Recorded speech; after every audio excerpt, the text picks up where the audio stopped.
Muy buenos días, mis queridos alumnitos del primer año de educación secundaria. Los saluda mi Sarita y como todos los lunes, hoy nos corresponde realizar dos áreas. Muy bien, empezamos con el área de historia y luego continuamos con el área de desarrollo personal.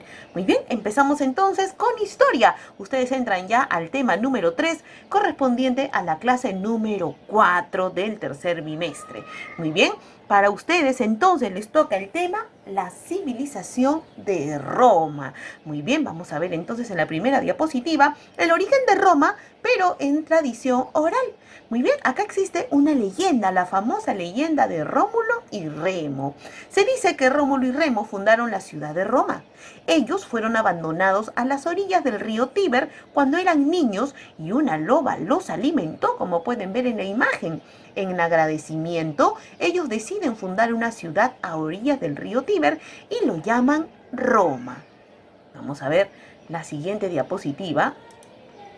Origen de Roma, pero ahora en tradición histórica. Muy bien, son habitantes de la península itálica.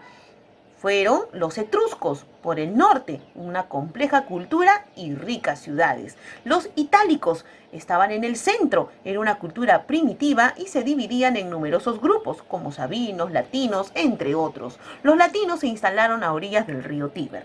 Y también estaban los griegos por el sur. Ellos fundaron colonias como la Magna Grecia. Vamos a ver ahora el origen de Roma también por tradición histórica. Según las investigaciones, los romanos eran latinos por la región del Lacio y cuyo idioma era el latín. Habitaban en pequeñas colinas y se dedicaban a la agricultura y a la ganadería. En el siglo VII a.C., los etruscos impusieron su dominio en la región, convirtiendo las aldeas en una verdadera ciudad. Muy bien. Surge entonces de la unión de 7 pueblos latinos y sabinos el año 753 a.C. ¿Cuál es la situación geográfica de Roma? Roma se encuentra en la península itálica, en el centro del mar Mediterráneo. Su territorio está recorrida por la cadena montañosa de los Apeninos. El río Tíber recorre la región de este a oeste para desembocar en el mar Tirreno. A unos 30 kilómetros de la desembocadura del río Tíber se encuentran las 7 colinas, núcleo original de la ciudad de Roma. ¿Cuáles son las coordenadas de Roma? Por el norte están los Alpes, por el oeste está el mar Tirreno, por el este el mar Adriático y Jónico y por el sur el Mediterráneo. Muy bien. Vamos a ver su división histórica. La división histórica de Roma es en 3 partes. Primero la monarquía, luego la república y por último el imperio. La monarquía, Roma latina etrusca, va de los años 753 a.C. hasta el año 509 a.C. ¿Quiénes estaban en el poder? El rey, el senado y la asamblea aristocrática. ¿Cómo era su división social? Estaban los patricios, que eran las familias más poderosas, y los plebeyos, las personas sin linaje. Muy bien, la segunda división de la historia de Roma es la República Romana, que va de los años 509 a.C. hasta el año 27 a.C. El poder lo tenían 2 cónsules y el Senado, luchas sociales entre patricios y plebeyos, y así comienza la expansión territorial con las famosas guerras púnicas. Por último, la tercera división de la historia romana es el imperio, el gran imperio romano, que va desde los años 27 a.C. hasta el año 476 después de Cristo. El poder lo tenía el emperador, máxima extensión territorial del imperio, Trajano. Muy bien, y por último tenemos el fin del imperio romano. El pueblo romano en sus primeros tiempos. Durante el gobierno de los reyes etruscos, Roma se convirtió en una verdadera ciudad. Los etruscos les transmitieron el sistema de numeración, la costumbre de interpretar los auspicios, el uso de la toga, el arco en la arquitectura, la lucha de los gladiadores, el alfabeto por parte de Grecia, la escritura por parte de Grecia y la religión por parte de Grecia. Vamos a ver ahora la sociedad, cómo estaba organizada su sociedad. Muy bien, primeramente los patricios, que eran de familias muy adineradas, luego vienen los plebeyos, los clientes y por último los esclavos. Muy bien, mis queridos alumnitos del primero de secundaria, ahora sí vamos a darle pase al área de desarrollo personal.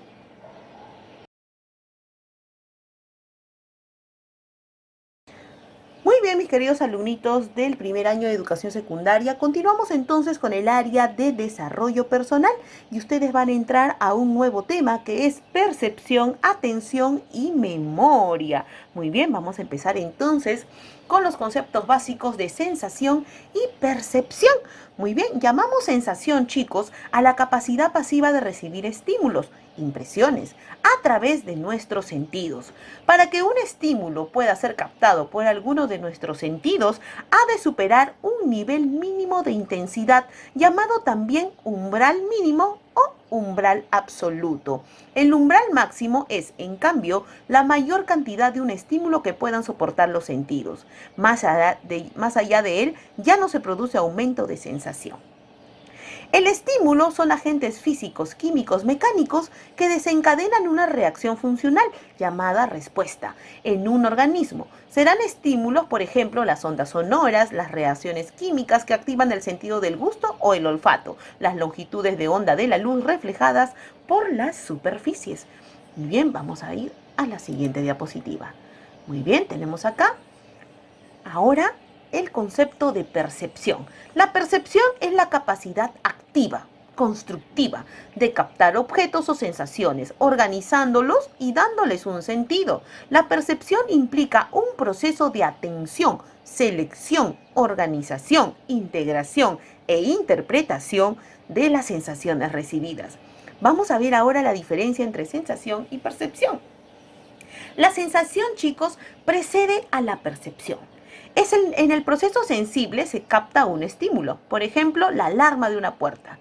Luego se analiza y compara la información suministrada por este estímulo y se resuelve si es necesario asumir una actitud alerta frente a algún peligro o si simplemente es cuestión de apagar el dispositivo que accidentalmente accionó la alarma.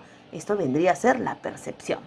En la percepción, además de tener una sensación, sabemos lo que es esa sensación.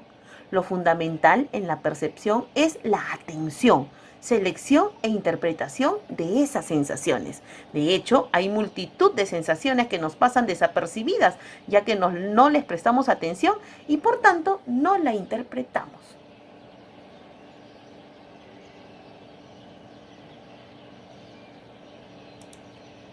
Muy bien. Clasificación de los órganos sensoriales. La sensación se origina cuando el órgano de un sentido, que vendría a ser el receptor, es estimulado por una energía física, química, mecánica, como color, olor, entre otras cosas. Nuestro cerebro entonces lo organiza esta información que proviene de los sentidos y le otorga un significado a las sensaciones. Tenemos, por ejemplo, sentidos exteroreceptores, que son la vista, el oído, el tacto, el gusto y el olfato. También tenemos sentidos propioceptores, que es el sentido sinestésico y el sentido vestibular. Y por último tenemos sentidos interoceptores, que son el sentido orgánico. Vamos a empezar primero con los sentidos exteroceptores. Tenemos el sentido de la vista, sentido de carácter físico, pues el ojo recibe información de las ondas luminosas. En los ojos hay muchas partes diferentes que nos ayudan a crear la visión. La luz pasa a través de la córnea, que es la superficie transparente, en forma de cúpula que cubre la parte delantera del ojo. La córnea desvía o refracta la luz que entra al ojo. El iris, la parte coloreada del ojo, regula el tamaño de la pupila, la abertura que controla la cantidad de luz que entra al ojo. Detrás de la pupila está el cristalino, que es una parte transparente del ojo que enfoca aún más la luz o las imágenes en la retina. La retina es un tejido delgado, delicado, fotosensible que contiene células fotorreceptoras especiales que transforman la luz en señales eléctricas. Estas señales eléctricas se siguen procesando y luego viajan desde la retina del ojo al cerebro a través del nervio óptico, un conjunto de alrededor de 1 millón de fibras nerviosas. Vemos con nuestro cerebro, por decirlo así. Los ojos recogen la información visual e inician este complejo proceso. La vista es nuestro principal sentido espacial, que nos proporciona gran variedad de colores y formas en 3 dimensiones, pero es también un sentido del tiempo, porque vemos la sucesión, el tiempo y el cambio. La mayor parte de información exterior que se obtiene es visual, y la vista entonces es considerada el sentido por preferencia en todos los seres humanos. Muy bien, vamos al segundo sentido exteroceptor. Es el sentido del oído, el sentido de carácter físico. El oído convierte las ondas sonoras en impulsos eléctricos que el cerebro reconoce. Estas ondas sonoras entran en el oído externo a través del pabellón auricular, recorren el conducto auditivo externo y golpean el tímpano haciéndolo vibrar. Las vibraciones son recogidas por la cadena de huesecillos del oído, medio que las convierte en energía mecánica. Esta energía es transmitida a los líquidos del oído interno, donde se convierten en impulsos eléctricos.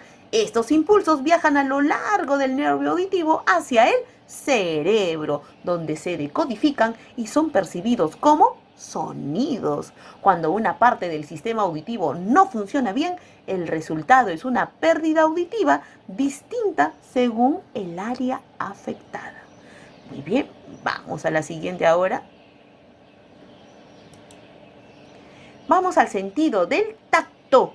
Es el sentido de carácter mecánico principalmente, aunque hay que tener en cuenta aspectos de carácter físico. Muy bien, mis queridos alumnitos, seguimos entonces con el otro sentido exteroceptor, que es el sentido del tacto. Es el sentido de carácter mecánico principalmente, aunque también hay que tener en cuenta aspectos de carácter físico. El sentido del tacto es aquel que permite a los organismos percibir cualidades de los objetos y medios como la presión, la temperatura, la aspereza, la suavidad o dureza. El sentido del tacto se encuentra principalmente en la piel, que es el órgano en el que se encuentran diferentes clases de receptores nerviosos, que se encarga de transformar los diferentes tipos de estímulos del exterior en información susceptible para ser interpretada por el cerebro. La piel se divide en 3 capas, chicos: la epidermis, que es la capa superficial, la dermis y la hipodermis, que es la capa más profunda. La epidermis está constituida por tejido epitelial.